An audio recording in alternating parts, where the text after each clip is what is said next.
እሺ አንብቡት። ይሄ ነገር በጣም የተለመደ ነው። ብዙ ሴቶች በግንኙነት ሰዓት ላይ የእርካታ ጫፍ ወይም ደግሞ ኦርጋዝም የምንለው ደረጃ ላይ መድረስ በጣም ይቸገራሉ። እናም ደግሞ ብዙ ጊዜ ባሎቻቸውን ወይም ደግሞ ጓደኛቸውን ላለማስቀየም ብለው ይሽታ ልክ ነው የሚል ነገር አዎ ጨርሻለሁ የሚለውን ነገር ይናገራሉ ማለት ነው። ይሄ ኦልሞስት ከ30 እስከ 50% ሴቶች ፌክ ኦርጋዝም የምንለው ወይም ደግሞ የውሸት እርካታ ይናገራሉ ማለት ነው። ይሄ በተለያየ ምክንያት ነው። አንደኛ ስለሚወዱትና ማጣት ስለማይፈልጉ ሊሆን ይችላል። በልጆች ምክንያት ሊሆን ይችላል። ትዳር ላለመበተን ሊሆን ይችላል። ነገር ግን ተነጋግሮ መፍትሄ ማበጀቱ የተሻለ ነገር ነው ማለት ነው። ስለዚህ አንዲት ሴት መርካቷን ያው ማንኛውም ሰው ስቴጆች አሉ። ኤክሳይትመንት ስቴጅ አለው። መጀመሪያ ስሜታችን የሚነቃቃበት ነው። ከዛ ፕላቶ ይሆናል። አራውዛላችን ወይም መነቃቃታችን ሌቭል ኦፍ የሚያደርግበት ወይም ደግሞ ኮንስታንት የሚሆንበት ነው። ከዛ በኋላ ከፍተኛ የሆነ የደስታ ስሜት የምናገኝበት ኦርጋዝም የምንለው እንደርሳለን ማለት ነው። ከዛ በኋላ ሪዞሉሽን ነው የተወሰነ ከዛ ኦፍ ይሆናል ማለት ነው፣ ይወርዳል ማለት ነው። ስለዚህ ይሄኛው ሳይክል በጣም ግልጽ ነው። ሴቶች እንደዚህ በሚሆን ጊዜ ወንድም ሆነ ሴት ሲረካ አንደኛ የልብ ምቱ በጣም በከፍተኛ ሁኔታ ይጨምራል፣ አተነፋፈሱ ይጨምራል። ሴት ከሆነች ደግሞ ብልቷ ወይም ቫጃይና የምንለው ሪትሚክ ኮንትራክሽን በጣም ይኮማተራል ወይም ደግሞ ይኮማተራል ማለት ነው። እንደዛ ይሆናል። በጣም ብዙ ፈሳሽ ይኖራል። ከዛ በተጨማሪ ደግሞ ከፍተኛ የሆነ የደስታ ስሜት ይኖራል ማለት ነው። ብዙዎቹ ይሄንን ያልገጠማቸው ሰዎች ምንድነው ኦርጋዝም ወይም ሳቲስፋክሽን ወይም እርካታው ምንድነው ብለው ይጠይቃሉ። ምክንያቱም እንዳልኳችሁ ብዙ ሴቶች ይሄንን ሌቭል ላይደርሱ ይችላሉ ማለት ነው። ስለዚህ በዚህ ጊዜ ከጓደኛሽ ወይም ከባለትዳር ጋር በግልጽ በመነጋገር ኢሮጂነስ ዞን የሚባሉት ወይም ደግሞ ስሜት ቀስቃሽ የሆኑ የሰውነትሽን ክፍሎች በደንብ ለይቶ እነሱን በመነካካትና ግንኙነት ላይ እነሱን በማካተት የተሻለ ደስታ ማግኘትና የተሻለ ሪሌሽንሺፓችሁን ማሻሻያ መንገድ ማድረግ ትችላላችሁ ማለት ነው። ነገር ግን ይሄ ነገር ብቻሽን አይደለሽም። በጣም ብዙ ሴቶች ከሚወዱት ሰው ጋር ሆነው ኦርጋዝም ላይ ላይደርሱ ይችላሉ ማለት ነው። በዚህም የተነሳ ያው ምክንያቶቹ በጣም ብዙ ሊሆኑ ይችላሉ። ያንን ከጤና ባለሙያ ጋር ምርመራ አድርገው መድኃኒቶች ራሱ የሚታዘዝላቸው ሴቶች ይኖራሉ። ብዙ ጊዜ ግን የገዛ ሰውነታችንን ጠንቅቀን ካለማወቅ የሚመጣ ነው። እኔ ጋር ሁሉ ጊዜ ነው የሚቆምብኝ፣ ያስቸግረኛል። ከምር በጣም ምን ማድረግ አለብኝ ዶክተር? ሁሉ ጊዜ ነው የሚቆምብኝ የምትለውን ነገር መጀመሪያ ማወቅ አለብህ። ጠዋት ሁሉ ጊዜ ስለቆመ ችግር አለብህ ማለት አይደለም። በግንኙነት ሁሉ ጊዜ ስለቆመ ወይም ለግንኙነት የሚያነሳሳህን ነገር ባየህ ቁጥር ስለሚቆም ማለት ነው ችግር አለብህ ማለት አይደለም። የግንኙነት ፍላጎት በጣም ኤክሰስ ከመሆኑ የተነሳ ከሌት ተዕለት ተግባር ከስራ ከምናምን ከግንኙነት ውጪ ሌላ ነገር ማሰብ እስኪያቅትህ ድረስ ወደ ግንኙነት ሱስ ውስጥ ማስገቢያት፣ ከዛ ወደ ሴቶች ወደ ማጥቃት የሚያስገባ፣ ከዛ በኋላ ሴጋ መምታት ሱስ ውስጥ የሚያስገባ። ስለዚህ ከግንኙነት ውጪ ሌላ ነገር የማታስብ ከሆነ የዛን ጊዜ ሃይፐርሴክሹዋሊቲ ሲንድረም እንለዋለን። እሱን ማለት ነው እንደ አግባብነቱ የምንቀንስበት ህክምናዎች አሉ። በተለይ ደግሞ ሆርሞን ላይ ያሉ ችግሮች፣ በተለይ ቴስቴስትሮን በጣም ኤክሰስ ከሆነ ማለት ነው እንደዚህ አይነት ችግሮች ሊፈጠሩ ይችላሉ ማለት ነው። ብዙ ጊዜ ደግሞ ሳይኮሎጂካል የሆኑ ነገሮች ናቸው፣ ስነ ልቦናዊ የሆኑ ነገሮች ናቸው። ስለዚህ እንደ አግባብነታቸው ደግሞ ከስነ ልቦናዊ አማካሪ ጋር አገናኝተን ልናስተካክለው የምንችለው ነገር። የፍላጎትም የመቆምም ችግር የለብኝም።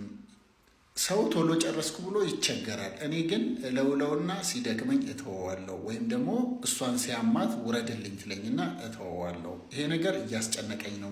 በጣም ብዙ ወንዶች ይጠይቁኛል። ይሄ ዲሌይድ ኢጃኩሌሽን ነው የሚባለው። ቶሎ ያለመጨረስ ወይም ወቅቱን ጠብቆ ያለመጨረስ፣ ብዙ ጊዜ ከ30 ደቂቃ በላይ መፍጀት ማለት ነው ግንኙነት ላይ። ይሄ የራሱ ችግር ያለው ነው። አንዳንዴ ሳይኮሎጂካል ነው። ከባድ ጭንቀት ካለ፣ ሪሌሽንሺፕ ችግር ካለ፣ በመሀል ያልተፈታ በመሀላችሁ ያልተፈታ ነገር ካለ፣ ወይም ለእሷ ያለ አትራክሽን ከቀነሰም እንዲህ ሊያደርግ ይችላል ማለት ነው። አንዳንድ ጊዜ ደግሞ ፊዚካል ነው። ስኳር፣ የነርቭ ችግር፣ የቴስቴስትሮን ሆርሞን እጥረት፣ መድኃኒቶች፣ ብዙ ነገሮች ይህን ሊያመጡት ይችላሉ። እንደዚህ በሚሆን ጊዜ ሐኪም ጋር ቀርባችሁ እነዚህ ምርመራዎች አድርጋችሁ መታከም ይችላል። ዝምና ችል የሚባል ነገር ግን አይደለም ማለት ነው። ወንዶች ይህን ቪዲዮ እንዳታልፉት። ስለ ሽላጂት በጣም በርካታ ወንዶች ጠይቃችሁኛል። ለምን ይጠቅማል፣ ለሴክሹዋል ፐርፎርማንስ ይጠቅማል ወይ፣ ለምን ይጠቅማል የሚለውን ከህክምና አንጻር እንድሰራላችሁ ጠይቃችሁኛል። በዚህ ቪዲዮ እሱን ነው የምሰራላችሁ።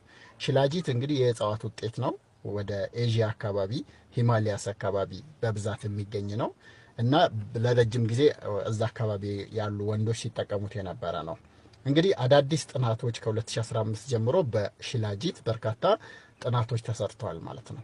ምንድነው የሚያሳየው? ሽላጂትን ለ3 ወር የወሰዱ ወንዶች ላይ የቴስቴስትሮን መጠናቸው ከፍ ብሏል። ቴስቴስትሮን እንግዲህ ሴክስ ሆርሞን ነው፣ ለግንኙነት በጣም አስፈላጊ ሆርሞን ነው። ይሄንን ብዙዎቻችሁ ታውቃላችሁ። ከዚህ ቀደም በሰራሁት ቪዲዮም ገብታችሁ ማየት ትችላላችሁ። ሁለተኛው ስፐርም ቁጥር፣ በተለይ የስፐርም ቁጥሩን እንቅስቃሴውን ቅርጹን ለማስተካከልም ሽላጂት እንደዚሁ ለ3 ወር ከ250 እስከ 500 በቀን ሲወሰድ ጠቅሟል ማለት ነው።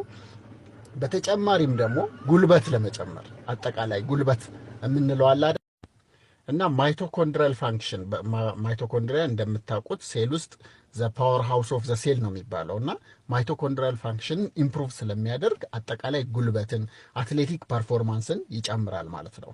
ከዛ በተጨማሪ ደግሞ አንቲ ኢንፍላማቶሪ ኢፌክት አለው። በውስጡ የያዛቸው ኢንፍላሜሽን፣ ብግነትን የሚቀንሱ ንጥረ ነገሮች ስላሉ እነዚህም ደግሞ በአጠቃላይ በረጅም ዓመት ይጠቅማሉ ማለት ነው። ስለዚህ በአጠቃላይ ሽላጂት እስከ 3 ወር ከ250 እስከ 500 ሚሊግራም ፒዩሪፋይድ ሽላጂት። እንግዲህ ፒዩሪፋይድ ሽላጂት ማለት የተጣራውን ነው። ሮው ከሆነ ዝም ብሎ ሌላ ኮንታሚናንቶች ይኖሩታል ማለት ነው። ለምሳሌ ሜርኩሪ፣ ሌሎች ደግሞ ይሄ አደገኛ መርዛማ ኬሚካሎች በውስጡ ሊይዝ ይችላል። ስለዚህ የተጣራና በመድኃኒትና ቁጥጥር ባለስልጣን አፕሩቭድ የሆነ መሆኑን ከመግዛታችሁ በፊት ቼክ ማድረግ ይኖርባችኋል እንጂ የተጣራውና በመድኃኒትና ቁጥጥር ባለስልጣን በአሜሪካውም ሆነ በኢትዮጵያው አፕሩቭድ የሆነው ሽላጂት በርካታ ጥቅሞች አሉት። መጠቀም ትችላላችሁ። ይሄ ፕሪስክሪፕሽን አይደለም፣ ትእዛዝ አይደለም። ነገር ግን ኤቪደንሱ የሚያሳየው በአጠቃላይ ጠቃሚ እንደሆነ ነው ማለት ነው። ብልት በመድኃኒት ማሳደግ ይቻላል ወይ ብሎ ጠይቆኛል። አጭሩ መልስ አይቻልም ነው።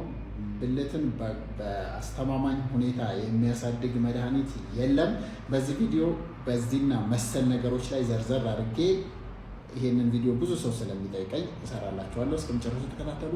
ለብዙ ወንዶች እንዲደርሳቸው ይሄንን ቪዲዮ ሼር አድርጉላቸው። ምክንያቱም ብዙ ወንዶች ብዙ ወጪ ያወጣሉ ብልት ለማሳደግ ብለው ትክክለኛ ኖርማል ብልትም እያላቸው እውነትም ደግሞ አነስተኛም ሆኖ በተለያዩ መድኃኒቶች፣ በተለያዩ ሰርጀሪዎች፣ በተለያዩ ነገሮች በጣም በርካታ ጊዜያቸውንና ብራቸውን ይጨርሳሉና ይሄ ቪዲዮ ለብዙ ወንዶች ስለሚጠቅም ሼር አድርጉላቸው። የመጀመሪያው የሚዋጡ ፒሎች፣ የሚቀቡ ክሬሞች እነዚህ ይሰራሉ ወይ? አንድም ራንደማይዝድ ኮንትሮል ትራያል ማለትም ይሄ በጣም ጠንካራ የሚባል ጥናት ነው። ብልት የሚያሳድግ የሚዋጥም ሆነ የሚቀባ መድኃኒት የሚያሳይ አንድም ጥናት እንደዚህ ፖፑላር የሆነ ጠንካራ የሆነ ጥናት የለም ማለት ነው። ይልቁንም እነዚህ የሚቀቡ መድኃኒቶችና የሚዋጡ መድኃኒቶች ሪስክ አላቸው ወይም ደግሞ አደጋ አላቸው። ምክንያቱም አንዳንዱ የሚዋጡ መድኃኒቶች በውስጣቸው በሐኪም መታዘዝ ያለባቸው ወይም ፕሪስክሪፕሽን ድራጎችን ይይዛሉ። እንደ ቪያግራ እና የቪያግራ ዝርያዎችን ይይዛሉ። እነሱን በሚወስዱበት ጊዜ ጊዜያዊ የደም ፍሰት ወደዛ ስለሚጨምር ብዙ ወንዶች የወፈረላቸው ስለሚመስላቸው ብልታቸውን ያሳደገላቸው ይመስላቸዋል። ነገር ግን ይሄ አደገኛ አካሄድ ነው። ምክንያቱም ቪያግራ በሐኪም መታዘዝ ያለበትና ያለ አግባብ ከተወሰደ ከፍተኛ ችግር ሊፈጥር የሚችል በአመት ከ5,000 እስከ 10,000 ሰዎች በቪያግራ ምክንያት እንደሚሞቱ ከዚህ ቀደም በሰራሁት ቪዲዮ ላይ ማግኘት ትችላላችሁ። ስለዚህ አንደኛው ይሄ ነው። ሁለተኛ ሪስካቸው፣ ሁለተኛ ችግር እነዚህ የሚዋጡ የሚቀቡ መድኃኒቶች ኮንታሚኔሽን ነው። ሄቪ ሜታል እንደ ሜርኩሪ፣ አርሴኒክ አደገኛ ንጥረ ነገሮች በውስጣቸው ሊይዙ ይችላሉ። እነዚህ ደግሞ ለጤና በጣም ጠንቅ ስለሆኑ እና ደግሞ ስለማያሳድጉም ብራችሁን በእንደነዚህ መድኃኒቶች ያሳድጋል ብላችሁ አትጨርሱ። ጤናችሁንም አደጋ ላይ አትጣሉ። ሁለተኛው ዲቫይሶች ናቸው። ዲቫይሶች ደግሞ አንደኛው ፔኒስ ፓምፕ ወይም ፓምፕ የሚባለው ይሄ ቫኪዩም ኢሬክሽን ዲቫይስ የሚባል አለ። እሱ ምንድነው? ብልት ላይ ተገጥሞ የደም ፍሰቱን ወደዛ ስለሚመጥ በጊዜያዊነት ብልትን ያወፍራል፣ እንዲቆምም ሊያደርግ ይችላል ማለት ነው። ይሄ ጊዜያዊ ነው እንጂ ብልትን በዘላቂነት ለማተለቅ ወይ ለማወፈር የሚረዳ መንገድ አይደለም ማለት ነው።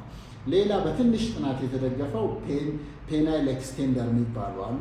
ፔናይል ኤክስቴንደር ብልት ላይ ተንጠልጥሎ በየቀኑ ለብዙ ወራት ተደርጎ ትንሽ 2 ወይም 3 ሴንቲሜትር ትንሽ ሊያረዝም ይችላል። እሱም ይሄን ያህል ከሚደረገው ነገር አዋጭ መንገድ እንዳልሆነ ነው ጥናቶች የሚያሳዩት። ስለዚህ ፓምፖችም ሆኑ ኤክስቴንደሮቹ በዘላቂነትን ብልት ለማሳደግ ጠቃሚ መንገዶች እንዳልሆኑ ጥናቶች የሚያሳዩት ማለት ነው። በሶስተኛ መንገድ ደግሞ ያለው ኢንጀክሽን እና ፊለር የሚባሉት ናቸው። ኢንጀክሽን ውስጥ የሚገቡ የተለያዩ ማቴሪያሎች አሉ። ሂያሉሮኒክ አሲድ አለ፣ ሲሊከን አለ፣ ፋት አለ ወይም ቅባት አለ። ከሆድ ተመርጦ እዛው ከብልት ቆዳ ስር ተቀጠቀና እሱ በጊዜያዊነት ወፈር እንዲል ያደርገዋል። ችግሩ የዚህ ምንድን ነው? አንደኛ ደጋግሙን ይላል።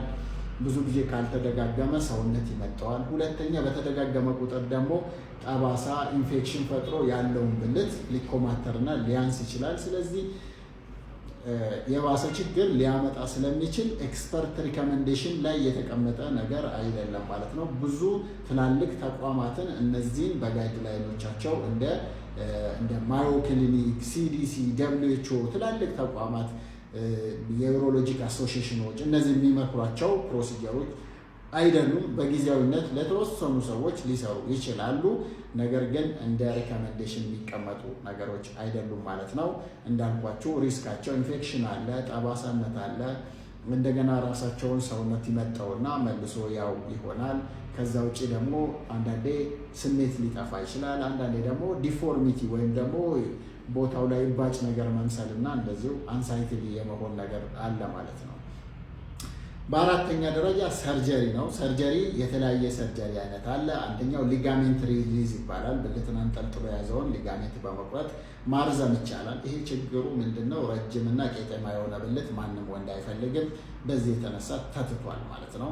ሌላኛው ለማወፈር ደግሞ ግራፍት ወይም ደግሞ ቆዳ እና ከነ ቅባቱ ወደ ብልት ትራንስፈር አድርጎ ለማድረግ ተሞክሯል። እሱም ውጤታማ አይደለም።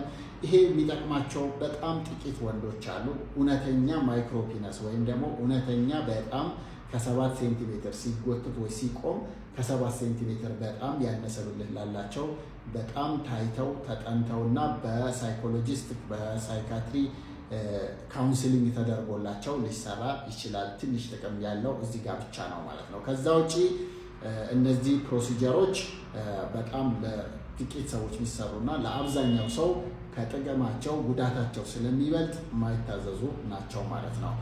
በመጨረሻ እኔ ጋም ሆነ ብዙ ሐኪሞች ጋር የሚሄዱ ማይክሮፒነስ ኮምፕሌን የሚያደርጉ ነገር ግን ትንሽ ብልት አለኝ ብለው የሚጨነቁ ነገር ግን ሲለካ ኖርማል ብልት ያላቸው ወንዶች ቁጥር በጣም ከፍተኛ ነው።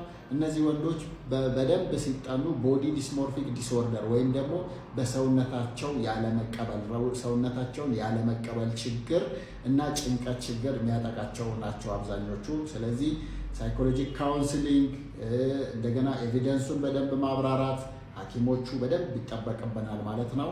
እነዚህን በማድረግ ሰውነታቸውን እንዲቀበሉና ያላቸው ጭንቀት እንዲወርድ ማድረግ ከፍተኛ ለውጥ ከሚያመጣባቸው ቦታዎች ነውና ይሄን ቪዲዮ ለሌሎች ሰዎችም ሼር አድርጉላቸው።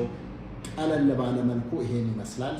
ብዙ አይነት ሰፕሊመንቶች አሉ፣ ግን ወንዶች እንዲወስዷቸው የምትመክራቸው 3 ዋና ዋና ሰፕሊመንቶች ማለት ናቸው? እውነትሽን ነው። በጣም በርካታ ሰፕሊመንቶች ማርኬቱን ወይም ገበያውን እያጥለቀለቁት ነው።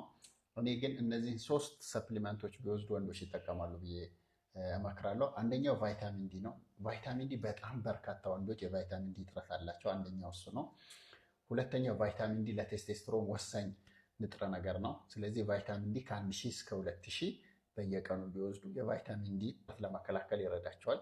ሁለተኛው ማግኒዥየም ነው። ማግኒዥየም እንደዚሁ ብዙ ሰዎች ላይ የማግኒዥየም እጥረት አለ። በዚህ የተነሳ ይጨነቃሉ። እንደገና እንቅልፋቸውም አሪፍ አይደለም። ስለዚህ ማግኒዥየም ከ350 እስከ 400 ሚሊግራም ማግኒዥየም ግላይሲኔት ቢወስዱ ይህንን ኢምፕሩቭ ለማድረግ ይረዳቸዋል። በሶስተኛ ደረጃ እና በጣም ብዙ ወንዶች በተለይ እድሜያቸው ከ35 በላይ የሆኑ እንዲወስዱት የምመክረው ፊሽ ኦይል ወይም ደግሞ የአሳ ዘይት ነው። ፊሽ ኦይል እንግዲህ ኢንፍላሜሽን በመቀነስ የልብን ጤና የአንጎልን ጤና በመጨመር ሴክሹዋል ፐርፎርማንስም ኦቨርኦል ሄልዝም አጠቃላይ ጤና ነው ለመጠበቅ ይረዳል። እነዚህ 3 ሰፕሊመንቶች ነው የምመክረው።